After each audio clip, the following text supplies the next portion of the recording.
What's up, guys? I'm talking about a few games that happened in E3. Not the ones that happened at conference, but ones that happened on the floor. Now, these are some of the games that caught my interest. Now, some of these games might not be good, some might be bad. The first one I'll talk about, I believe, is the Mark of the Ninja video game. It's basically it's a 2D side-scroller platformer. It's a stealth game. You're a ninja, and it looks pretty cool. You can go around, hide in the shadows. You can throw objects to distract enemies. Go back and behind them, stab them, drop them in areas so in case you get the enemy alerts. Uh, People come by, yet they don't know where you're at, or actually know if anything's happened. It's pretty cool. It's pretty neat. Um, I'm very interested in that game. I don't know if it's gonna be an actual downloadable title or something on the 3DS or what. Another game that I thought, it looked the trailer for the game looked really looked pretty decent. I was like, yeah, this looks pretty cool. Was Battle? I think it was Avengers Battle for Earth or something like that. It's the Connect game, and I didn't know it was Connect at first. And I seen it that Connect. I'm like, oh shit, that that good CGI trailer was all shit. And it's showing the gameplay. The graphics look really good, and then I'm like, really? But when does Wolverine have a fucking range attack where he can fucking shoot laser beams out of his fucking claws? And I guess Hulk just throws his arm up in the air and like just uses the wind and slings rocks and shit or something. Basically, you use your arms and your body. You load it's here to dodge an attack. You just punch to punch and shit, and that's pretty much it. And it's all using your arm. Now, why would my question is, why would you play this game when you have Marvel's Capcom? It includes, I think, 10 characters in the demo and then 20 in the full scale version. And I'm like, okay, the gameplay just looks like something, maybe little kids might get into. It looked like it might be fun at first, but you actually watch the whole video, like, no, it's not happening. So this game at first caught my attention with the trailer, and then I started seeing the gameplay. I'm like, yeah, that's looks pretty bad. Now the next game is Metal Gear Solid Revengeance. It's gonna have Raiden in it this time. Now, Raiden this time around is a lot more like Metal Gear Solid 4 is in the same kind of version, but his arm looks a little bit different now. It's kind of like Gray Fox in a way. He pretty much uses a sword. He uses a sword, and you have two ways of playing the game. You have one way is to run through the game, sword swinging and shit. Another is stealth, but they said the main aspect of the game was to fight. Now you have these combos in sections, right? And then sometimes you actually can do a precision swing and cut people in half and whatnot. And you also can spam it to do all kind of cuts, cut them million pieces. But you actually get a buff depending on how you can cut them. So you cut them something where you pull out the spinal cords. He like absorbs the spinal cord and gets like a buff depending on what kind of enemy it is. And it looked kind of cool. It had a few quick time events, but you couldn't really even notice them. Like one time, Raiden was running on these missiles and stuff. It doesn't really tell you. So I guess it's kind of cool. I believe a lot of games, like Igoraptor said in one of his reviews, sometimes developers, treat consumers like we're retards, like we're stupid. I think it's back in the day, you should have to figure out shit, I'm not saying, you just here fucking throw the game at the person, so here play it, bitch, learn how to play it.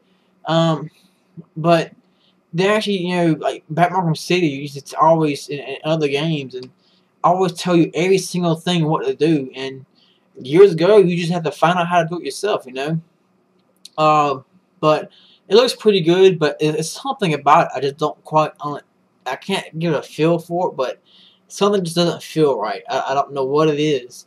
I'm just afraid of the game being too button masher. I heard there's no block button, but it's a kind of counter system or something.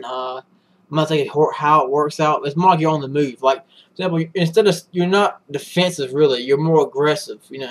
Which makes kind of sense. I mean, You actually can run towards somebody while they're shooting at you with a machine gun. Actually, just swing a sword and blocking it and stuff, and get up to them and stab them, jump to somebody else and stuff. And that's the whole. It's kind of cool, you know. It's something different, and I hope it does really well.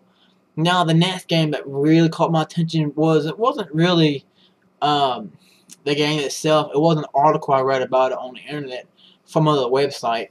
I'm trying to remember the actual website's name of it was, but it was Ninja Gaiden 3, and it was Razor's Edge for the Wii U.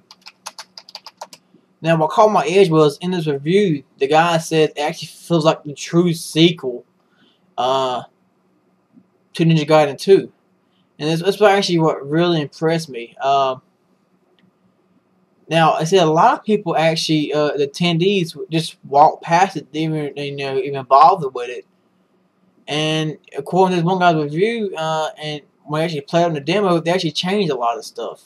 Alright, well, let's first talk about Ninja Gaiden 3. The main problem with Ninja Gaiden 3 was it got so bad reviews. One, you moved so many weapons, and this is what the main thing Ninja Gaiden was built off of. Ninja Gaiden had all these weapons you can use.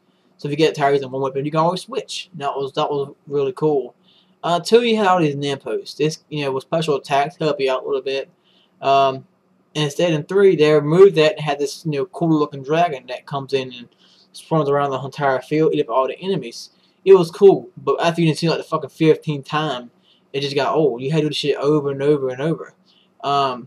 3, the gameplay was no longer challenging. Okay, their idea of challenging Ninja Gaiden 3 was to have hordes of enemies.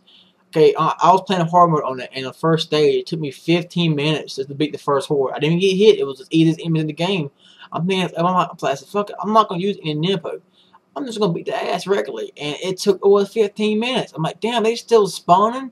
It ain't even that hard. And then you get on to the next stage, you get these guys with armor, so you gotta weaken them first to hit them. And then a lot of these enemies have so many grab moves, and when they grab you, do it with a lot of fucking damage.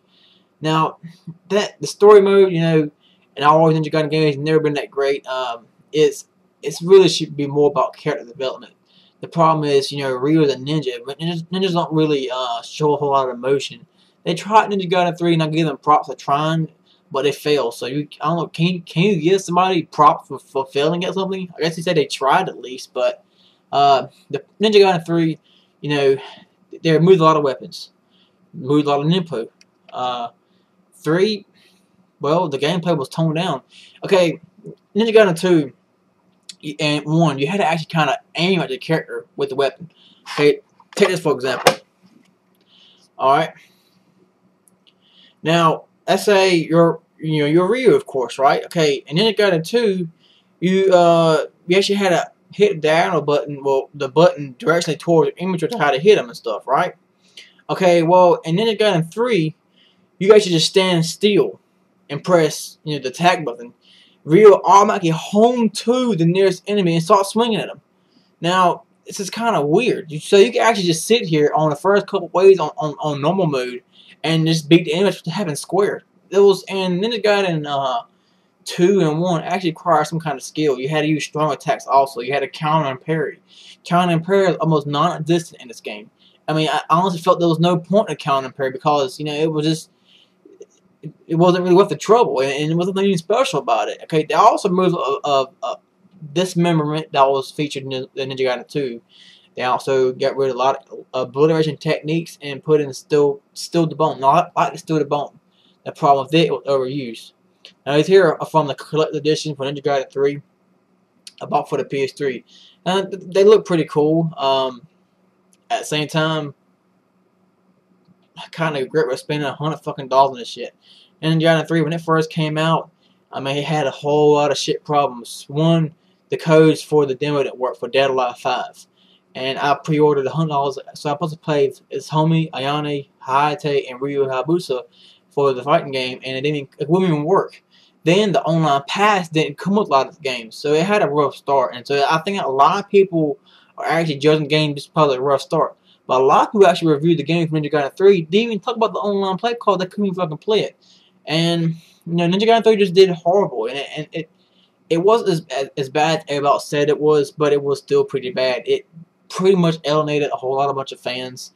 I understand make the game easier, but you know the easiest move was way too. It didn't make a damn bit of sense. Now Ninja Gaiden 3 versus Edge actually changes a lot of this stuff. It actually fixes, you know, according to his review. I'm gonna try to post a link if I can actually find it again. It's on my phone. My phone's charging right now. But okay, one of the big things that the person said, there's a lot more weapons. You can actually upgrade your armor, your weapons also, and your skills. This is something that wasn't in Ninja Gaiden 3. Ninja Gaiden 3 also removed, you know, upgrading weapons and armors, and didn't really feel exploration was a big part of the game. You just ran through it, and you killed a few enemies in this spot, ran down here some more, kill some more enemies, and you keep doing it to get to the next boss or the next cutscene, and that was really it. Ninja Gaiden 3 Razor's Edge, I got high hopes for it, according to this guy's review. I'm hoping that's gonna be really good and redeem it. Ninja Gaiden 3 was a major upset. You know, it was really bad. Now let's go on to I'm gonna be reviewing that game as well one of these days. You know, I was really expecting that game to be really awesome, and I was let down. Now, Razor's Edge though, got high hopes for it. I hope it redeemed Ninja Gaiden 3 and Team Ninja. Now, Dead or Alive 5, I played the demo for it, and I have to say it looks awesome. Now, it was only 720p for the demo, but I've actually seen the trailers for it on E3, and it looks amazing. I mean, because Sumi looks like she's even badass more than she was. She's a lot faster, and it looks really cool. The graphics are just amazing. That's got a lot of outfits new for the games. Now, some of the girls have been changed. One of the big things about Dead or Alive 5 was known about was the girls' breasts. You know, they're just huge, and it looks like they actually changed it down a little bit to a bit more realistic. It looks like Asumi's are roughly the same size. I want to say it looked like damn Lei Fang that got the short end of the stick. It looked like she was a damn B cup or something. She looks small, I guess. It doesn't really matter. It's really all about the gameplay. The graphics though look amazing. And now I did play the demo. Now I'm going to say this in a sense, while the graphics were pretty overhauled, basically make it look more realistic and less animated or doll-like eyes. I kind of missed that, but you know, we gotta move on up. We gotta stop living to the past, you know, for games, and we need to go into the future. But the gameplay didn't really change a whole lot. You know, they actually updated some of the character moves, of course, and actually changed the speed of the gameplay. They also but they didn't Dead or Alive Dimensions for the 3DS. You no longer have to have 4 counter systems. Originally, you had to do away counter, towards and counter, or down and back counters, or up and back counters. You know, now you're gonna have 3 counter sets. I'm gonna say and tell you how every single which one does. That's just gonna take way too damn long. But yeah, it's actually putting them back into the game as well. Now, Dead or Alive Dimensions ended off with the actual leader of Deltec, Victor Donovan, I believe, putting on Gamer's mask. And I'm hoping this actually picks off where it goes to. Also, Alpha 152 escaped, so that's another thing I also need to get into. That was really one of my biggest games I actually highlight, and I was really excited about those games. And well, one, you know, the Adventure game I wasn't really excited about, but I kind of seen it. You know, I want to talk about a little bit. Now, there are other good games out there as well. God of War, The Last of Us, and stuff. There are even a few more, but I want to say those games are the ones that stand out to me the most. You know, I like action games, and I like shooting games, but action games is really my forte. You know, I like Gears of War. I was hoping to be more, you know, DLC. Somebody will tell me there won't be no more DLC. Somebody tell me there will be more DLCs. I don't know which one's going around with that. I'm interested in the Horde versus Beast mode. Seems kind of cool. But other than that, you know, guys, let me know what you thought was good at E3. What was your favorite games you've seen? You know, let me know. Now, I like to talk about Lollipop Chainsaw. I might actually get it. I don't know. I'm thinking about it. You know, I already got so many games of this already. I haven't even played. I got a whole shitload of games I haven't even beat. I bought the Sega 3 and 4, and I haven't even beat them yet. And I got Record of Garrus War. I haven't even beat some of those damn games yet. I got like Astro games I haven't even beat or even played. I just don't have the time to. But let me know, guys. Like, comment, subscribe, and as I said earlier, put your comments below and let me know what was your favorite games of E3.